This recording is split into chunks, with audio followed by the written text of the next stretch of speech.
Welcome back. This is Kristen with GoodKnit Kisses, and my friends with allfreeknitting.com and I would like to present you with another project. This is a loom knit project.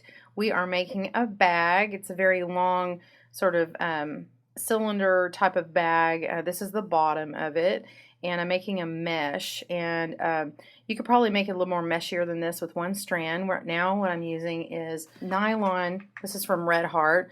It's a crochet nylon thread, and I've used most of it. It's about 150 yards, so you can see how much I had left over.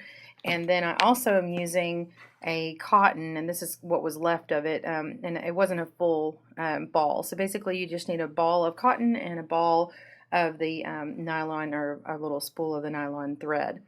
Today I'm just going to use 2 cotton threads here, and I'm making them in some kind of patriotic colors for the summer. And we're using the 41 peg round nifty knitter. And also I did a spool loom. You can make this icord without the spool loom. I'm just using 3 pegs of it to make this, and we'll do this separately and put it in later, but I want to show you it kind of goes in between some top stitches here at the end. So we're going to get started. Start by making a slip knot, putting it on your first peg.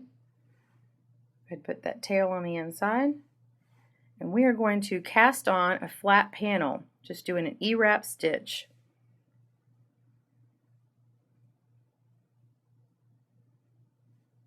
We're going to go 14 stitches, 2, 3, 4, 5, 6, 7, 8, 9, 10, 11, 12, 13, 14. And now this is going to become our slip stitch. Go back all the way up to the front. You want to be careful to leave your stitches loose enough. I know this cotton, I get myself and where I've gone too tight. So we want to make sure that your strands are fairly loose. I've made this one a little too tight, you can see.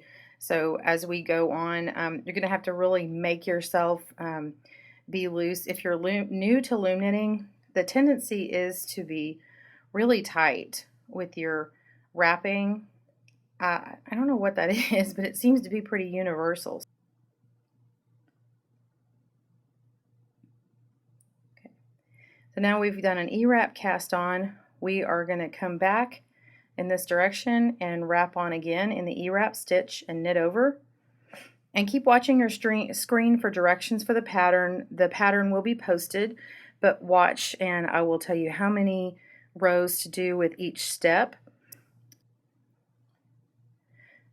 Wrap on our, we just did the cast on. We're going to wrap on our first row after the cast on, and we're going to do 30 rows total. And we'll see you back after you've done your rows.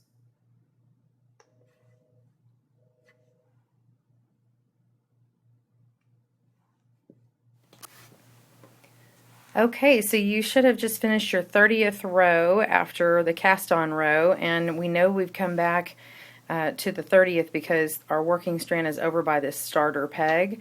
So now what we're going to do is we've made it long enough to stretch it across this.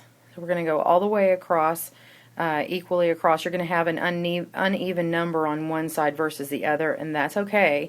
What we're going to end up doing is stretching it across, and then we're going to pull all these extra side pieces and stretch them over. So you're going to have to do a little bit of tugging and playing and stuff, and I'll show you a couple of those here. So I'm going to kind of start coming across, and I want to look at these and grab this looser outside part and put it over the pegs. So we're going to do the opposite pegs first before we start doing these outside pegs, the outside slip stitches.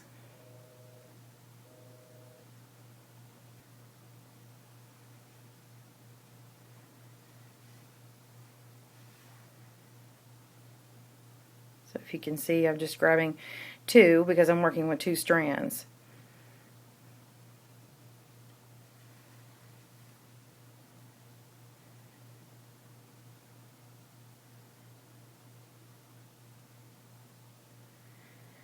Now your starting row, your starting peg will be a little tighter because that's where your slip knot was. So you will grab that one, or else if you miss one of these, you could have a hole in the bottom of your bag, because this is going to be the base and we're going to build from there.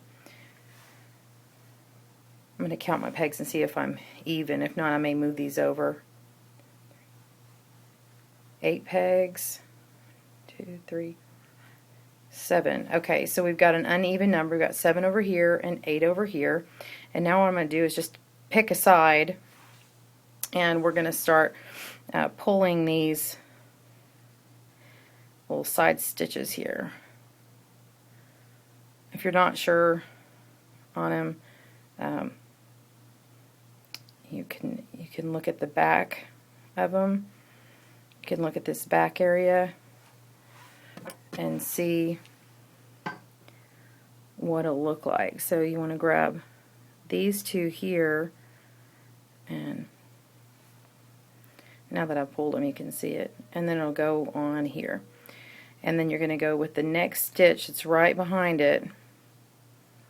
It'll be easier because you just did that one, and go ahead and pull it out a little bit, and you're going to double these over. So now I've got a group of 2 and a group of 2, and then keep going. So I'm going to pull this one over, put it on the next peg, and then you got it. We're going to do the next group and put it on the same peg. Keep going along here, along this side, and I'll show you when you come back what mine looks like.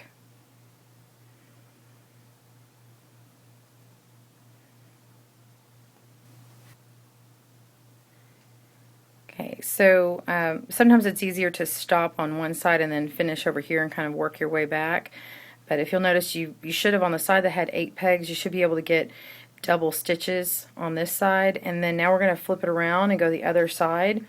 And when we do this, because we have one less peg, you may have an uneven number. But try and get 2 on each peg, and then you should have an extra stitch you're going to have to put on one of these other, and it's fine as long as you're picking the stitch up. So go ahead and pick these stitches up, start pulling them over. This side's going to be a little harder because you moved all these over already, and then we'll pick back up in a moment. Got 2 here, 2 here, 2 here, 2 here. You can see how I'm kind of working my way along. Sometimes you might want to take your knitting tool and use that instead of your fingers if you're having a hard time with it.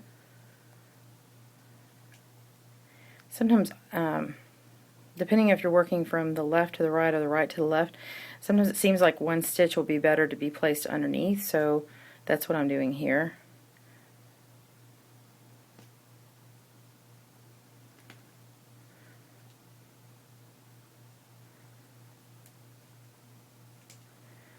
I just like working from my left to my right, but the stitches seem to want to go the other way, so I'm just listening to the yarn. I don't know, does the yarn talk to you? Well, I seem to have a double amount on each side, but it looks like I've picked up all my stitches. And if you want to check, flip it over, and now you can see that we have severely stretched this, which is good because we want to have a mesh looking bag. So see how you can see through that, and then you can kind of tell these were the side or the slip stitches, and now we've just grabbed material from the side and pulled those over to stretch it. This was the first part on building the base of your bag, and the next tutorial is going to pick up on how to start building the rest of your bag. Thank you from my friends at allfreeknitting.com. I'm Kristen with GoodKnit Kisses. Happy looming!